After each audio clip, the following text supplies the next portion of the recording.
İndi şükür Allaha, texnikalar artıb. Demək olar 95% çətinliklər yığışıb. Hər şey asanlaşıb. Elə bir 100 il, 200 il, 500 il bundan qabağın insanı bugün indiki insana deyəsən ki, gedək 500 il dala getməz. Nə oturum Mercedesdən düşüb ulağa minməyəcəm ki. İndi açırsan isti su gəlir. Mən gedib bulaqdan su çəkəcəm, onu gətirib ocaq yandıracam, qızdıracam. Kişilər olub o cür qusl eləyib sübh namazın qəzaya verməyib.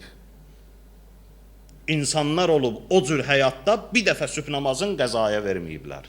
Amma bu cür şəraitlə ki, açmaq həmən isti su hazır, nə qədər namaz gedir qəzaya? İndi texnika o qədər çoxalıb. Əziyyət, əzab düşüb demək olar sıfıra. Yavaş-yavaş yaxınlaşır sıfıra. İndi daha elə vəziyyət çıxartırlar ki, robotlar hazırlayırlar ki, ümumiyyətlə insan faktorunu çıxartsınlar səhnədən. Daha insan əli cibində, hər şey asan olsun insana. Baxın, bu texnika çoxalıb. Amma bu texnikanın çoxalmağı bir şey azaldıb. Əsas şey ki, lazım idi, onu azaldıb. O nədir? Mənəviyyat. İndi 100 il bundan qabaq insan ki, o cür çətinlikdə boşanmalar var idi, eşitməzdin. Yaşlılar məni bağışlasın. Eşitməzdin. Eşidəndə də ildə, 5 ildə, 3 ildə bir dəfə eşidərdin. O da indi daha görürsən nəyin üstündə də, çox ciddi bir məsələnin üstündə.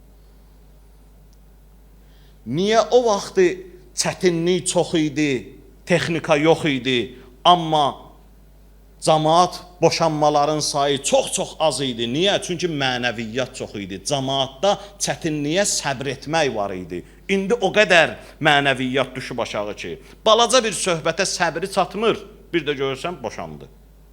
İndi hər şey var, çətinlik də düşüb sıfıra, amma mənəviyyat yoxdur deyə bilmirəm, razılaşırsınız sözümlə yoxsa yox.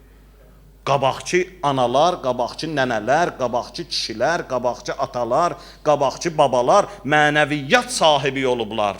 Hər xırda sözü söz eləməyiblər ailədə. Hər çətinlik bilməyiblər ailədə.